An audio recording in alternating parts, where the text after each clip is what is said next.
Hey everybody, welcome back. Oh, you can't hear me. Got this mask on. Woo! Welcome back to the Hellacious Hero Returns. Hellacious Hero Joe. And today is a comic book review day. Oh, you guys excited? I know I am. But there's a reason why I chose this mask. Oh, look at those teeth. Look at those sharp teeth. Oh, look how sharp they are. Look at that. Sharp teeth, right? Why? Why did I pick the sharp teeth in that mask? I'll tell you why. Maybe you don't notice behind me here, but look who we have. Look who we have back here. Who's this? Does anybody know who this is? It's the Batman who laughs.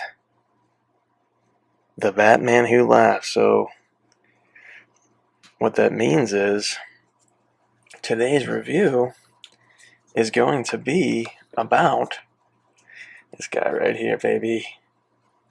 The Batman who laughs. I mean, such a cool character, right?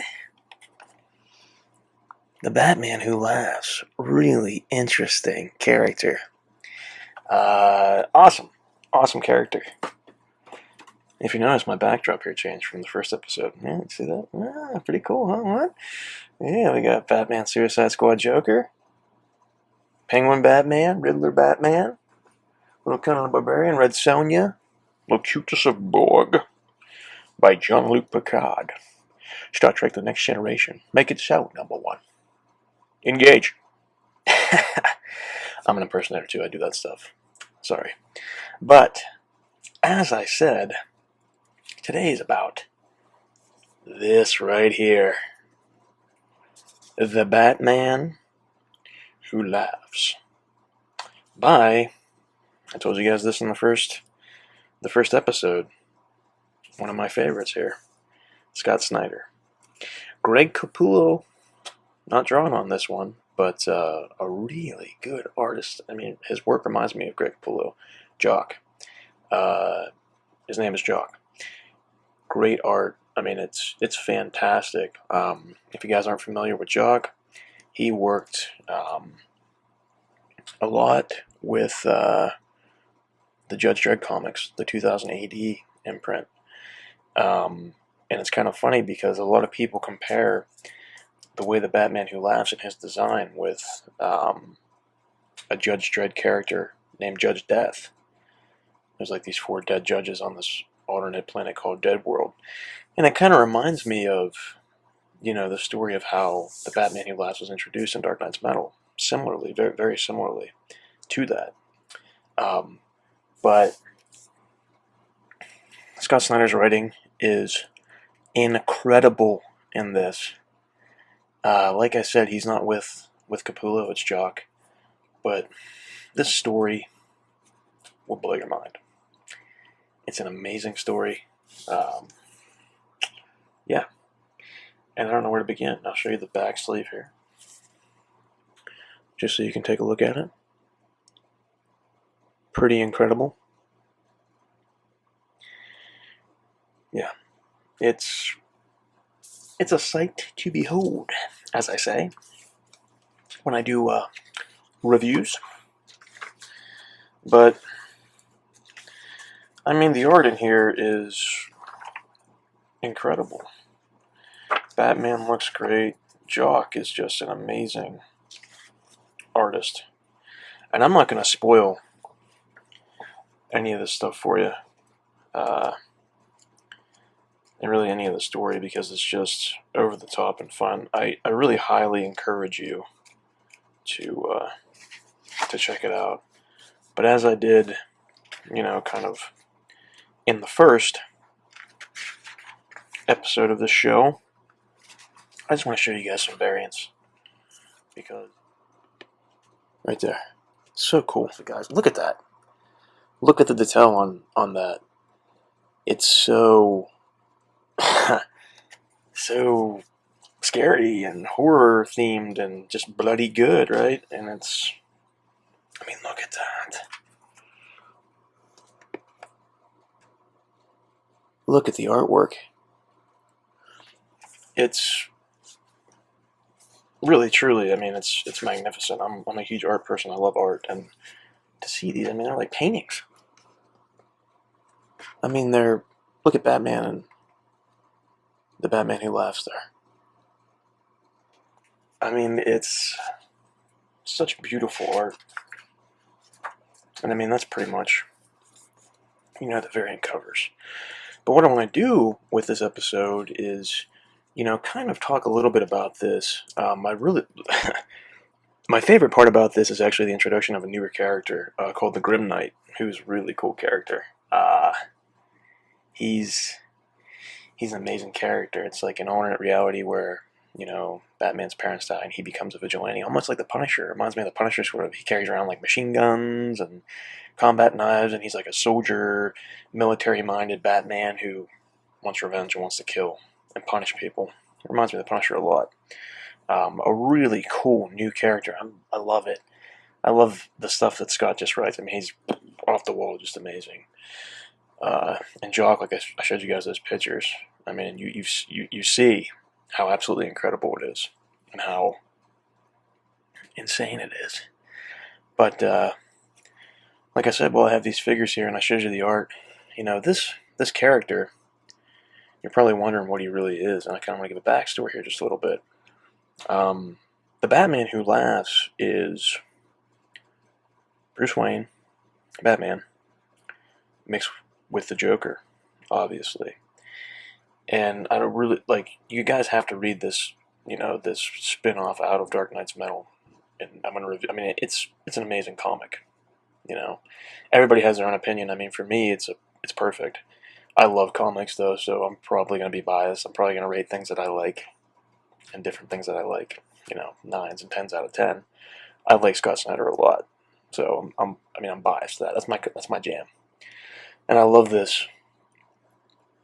Just macabre looking, Cenobite looking Batman. Very, and I say Cenobite because Clive Barker. I'm sure you guys have heard of that. Hellraiser, the movie, Pinhead. You can see a lot of inspiration, with this character from the Hellraiser films, and how he actually comes about, and the Dark Multiverse and all that, Earth 22 and all that. It's kind of like what the Cenobites do. They travel through time, and this Joker card he has in his hand, I don't know if you guys can see it, but he gives these to all the Dark Knights that he recruits. Like I said, the 7 nightmare versions of Batman. He recruits all these different Dark Knights from all these different dimensions and all these followers. But his creation was on Earth 22. Bruce Wayne eventually goes and he has a fight with the Joker. And Joker gets killed, and Joker's body and corpse releases this toxin, and it contaminates Batman, and he gets the full dose of this toxin, and it transforms him into this. And on that Earth 22, that dimension with Bruce Wayne and Joker was going around killing all the Batman rogues. He killed all of other Batman's enemies, and he was the sole enemy left. So if Batman killed him, it was okay, it's done. But when he does it and finally kills Joker in that reality, he becomes this because of the toxins. And then Joker starts experimenting on his son Damian Wayne, who becomes a demon version of Robin. I'm sure you guys have probably seen the pictures floating around. And he starts experimenting on children before the fusion between the two characters happens, and they become these new rabid Robins, they're called, and they look really super menacing. I mean, they're just insane, but this is a really awesome character. And Cenobites are cool, and this ties in. There's a really cool Magic the Gathering card, and I remember when I saw this first come out, because I'm a Magic player too. There was a card from the Scars of Mirrodin set, and there were these creature types called Praetors. And there's a card called Elesh Norn, Grand Cenobite. And the look and feel is just so similar, and I love it. I love that about these characters and these stories and everything. But like I said, Clive Barker, huge horror guy. His plays, his books, his novels, his comic books, all that kind of stuff is absolutely fantastic. And highly recommend. Highly recommend it. it's euphoric to me to be able to sit here and discuss this stuff with you guys. And this is just like a sneak peek, like I said, at the Batman Who Laughs. I wanted to introduce you guys to a new character that maybe you haven't seen yet if you're not familiar with him, and show you some art. And for all my horror friends out there who love horror and thriller stuff, you know, especially like I just said, Hellraiser, Clive Barker also did stuff with like Candyman and that kind of stuff. That really cool horror stuff. Even a little bit of Freddy Krueger sort of in the character to a certain extent. Which is really cool. And the thing that makes him super, super dangerous, and I failed to mention this, is the fact that he has all the smarts and intelligence of Bruce Wayne, Batman, and all the ruthlessness and, you know, psychosis and demented personality traits of the Joker. So he's a really, really dangerous character. I mean, look at that chain in his hand. You get hit with that, you're donezo. Right? You are donezo.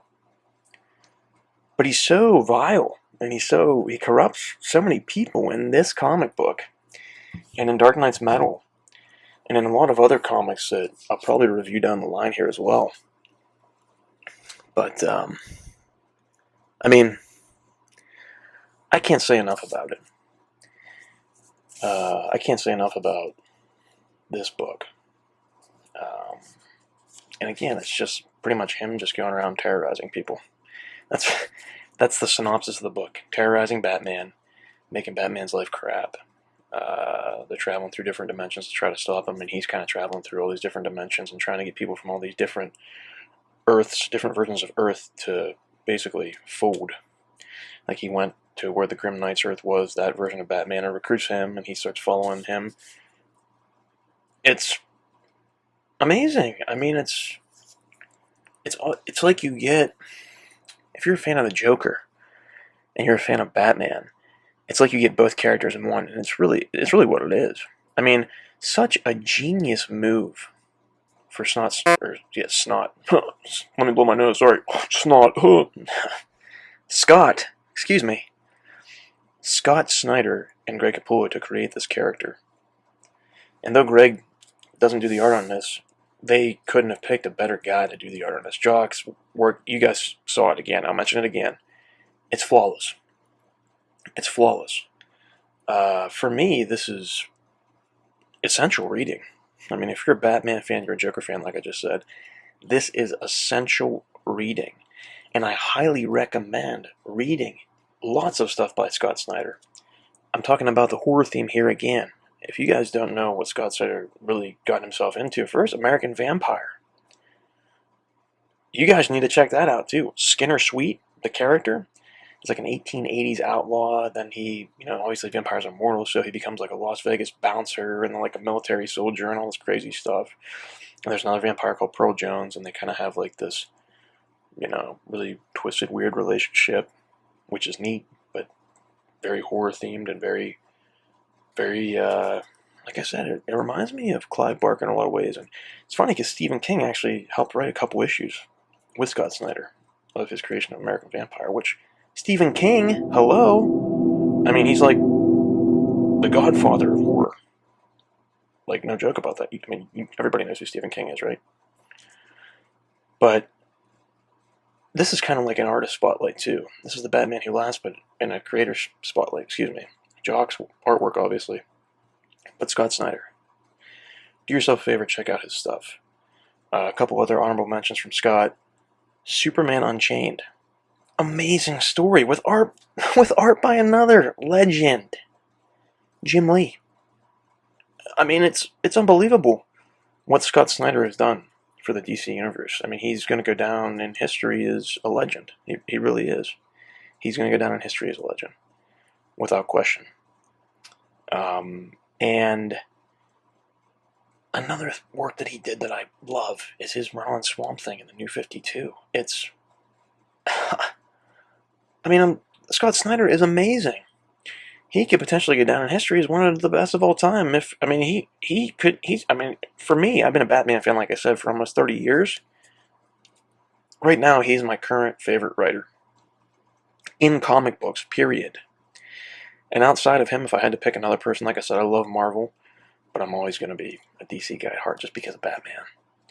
Jeff Johns. Jeff Johns is an amazing writer. The stuff he did with Aquaman and the stuff he did with Green Lantern, Blackest Night, and that whole story arc and that storyline. And, oh my god, I'm so pumped to tell you guys about this, because I want to do this soon too. Doomsday Clock, the Watchmen crossover, the Watchmen characters. Oh my god, that might be coming up pretty soon. That could be coming up very, very soon. But, as always, guys, do you, right? And I always say that, and I always stress that. It's very important to be yourself. And I hope that this episode shed some light on some new content and new material for you on this fella right here. This feller. This crazy, sadistic, S&M looking SOB, right?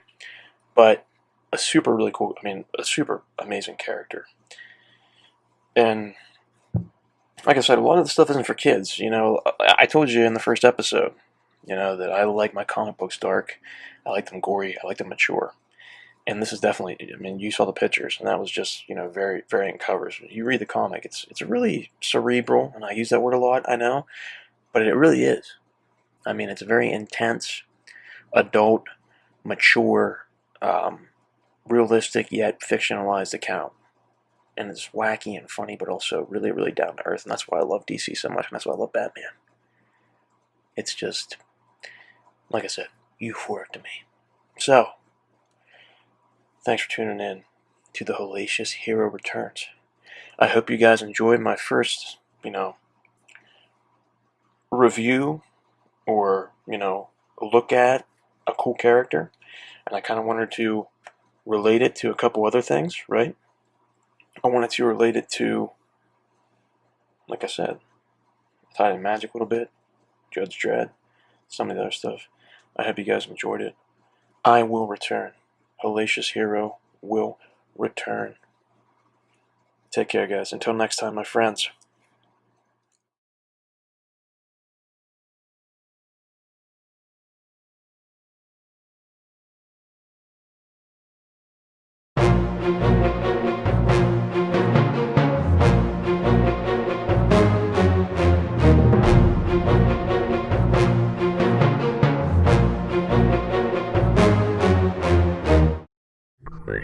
HAHAHA